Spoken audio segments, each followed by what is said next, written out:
Hi, I'm Brittany Rose. I am filming from my car today because I only have a sliver of time because I used my time a little differently today. Today I volunteered for the very first time for hospice, and I had a lot of feelings going into this experience, which requires a lot, not too much, but training and background checks and those types of things. And my feelings were posing all these questions like, why am I drawn to this? And why do I want to do this? And why do I want to go into that space, which many might think is dark and scary? And am I enough? Will I be enough to be of service? And deep down, I think that there's reassurance when you go from this mind down to this mind, or even down to your gut, and you know that when you show up with love and compassion, that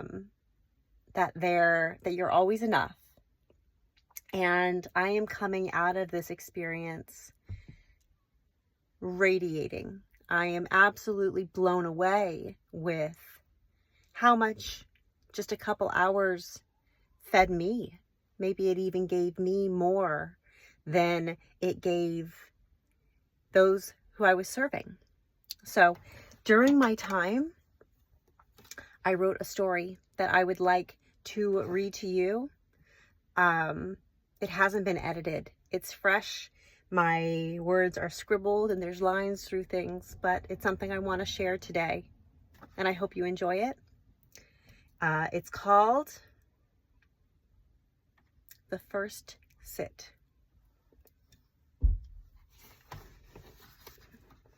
And now, sitting in an old green chair reminiscent of my grandmother's hallway table, I begin.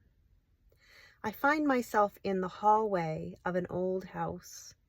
A beige and brown runner with blue trim and a Southwest Native American pattern stretches before me. I see old pictures of outrigger canoes on the walls and persimmons, plump and ripe, laid on towels covering the kitchen counter.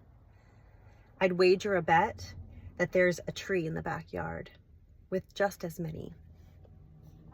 In the room to my left, looking beyond the bottles and stacks of linens for care, I recognize antique kerosene lamps like those in my childhood home. I recall at least one winter blackout where the winds of the high desert roared and my family sat in enchanted light of our living room. There's an ornate decorative glass perfume bottle like those sold in my mother's book and gift store. My mother gave me one once. Its dipper had been broken in half, rendering it non-viable for sale, but I adored it anyways. What to do with all these memories, other than to sit with them as well? The gentleman snores gently in the room to my right. He lies in a bed with a seafoam quilt embroidered with purple vining flowers. Light beams filter through the window, dappled through the leaves and undulating on his chest with the rhythm of the wind, as if caressing and soothing him in his slumber. His breathing is deep and steady, occasionally broken with snores. When his legs move and feet sway, there are vivid dreams underway. I'm sure of it. I can almost feel them. Perhaps he is journeying with an ancestor, strolling through a menagerie of memories from his life, or perhaps he is enjoying an animated conversation with God. I notice his hands are moving now and recall learning that he was a professor, and I imagine him teaching at a university to a room filled with rows and rows of young adults.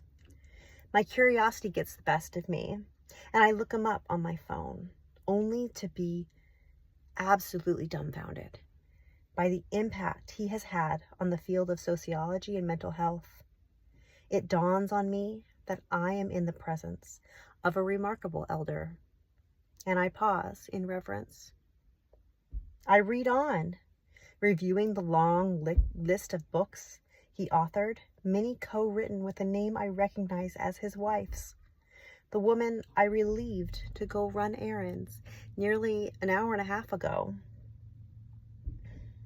I look her up as well, recalling that she had mentioned that she herself has served as a longtime hospice volunteer. She also mentioned, as she left the home, that she studied at Meta Institute, which I now realize was founded by Frank Oskotewski, whose newest book, The 5 Initiations, happens to be sitting in my lap right now. Another insight dawns, that there are absolutely no mistakes, and that I can trust in the grand design.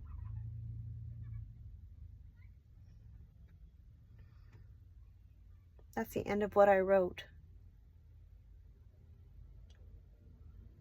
As I chatted with this woman, I learned of the incredible work she had done. And when I showed her my book, she giggled and said that she's going to have to call Frank and tell him about this. And I learned about many other remarkable things. And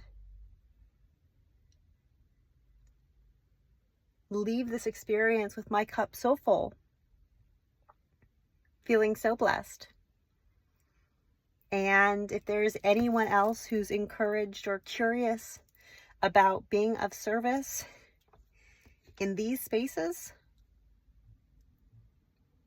let that invisible thread pull you. Just take one step at a time and step into those rooms, and I think you'll find that there are treasures there. All right, with love.